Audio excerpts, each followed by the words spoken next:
नेपालमा यत्रो आइटी कलेजेसहरू छ, आइटी इन्स्टिट्युटहरू छ, तर स्टुडेन्टले जब किन पाउँदैन त? अहिलेको रियालिटी के छ भने ब्याचलर जोइन गर्यो, क्लास गयो आयो, अनि यत्तिकै ब्याचलर सकिन्छ पत्तै हुँदैन। अनि जब काम गर्ने बेला आउँछ आफूसँग इन्टर्नली गर्ने स्किल्स रिक्वायरमेन्ट पनि हुँदैन। यो जुन ग्याप छ कलेजको थ्योरी र जब मार्केटमा, यसले गर्दा 4 वर्ष ब्याचलर मैले किन जोइन गरेँ भनेर रिग्रेट हुन्छ क्या स्टुडेन्ट्सलाई। त्यसपछि हामी विदेश जाने ट्राई गर्छौँ। हाम्रो एउटा मिसन छ, हामी जस्तो युथ्सहरू अब जब नपाएर विदेश जानु चाहिँ नपरोस्।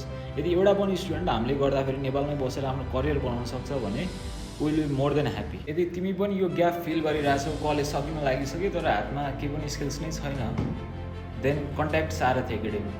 सारथी भनेको तपाईँको गाइड हो, तपाईँको साथी हो, तपाईँको कलेज लाइफदेखि करियरसम्म पुर्याउनको लागि। हामीसँग आइटी फिल्डमै काम गरिरहेको एक्सपिरियन्स मेन्टर्सहरू हुनुहुन्छ अनि we are committed to make you job ready. Link बायोमा छ, अझै पनि ढिलो भएको छैन। आज नै स्टार्ट गरिहाल आफ्नो करियर बनाउनको लागि।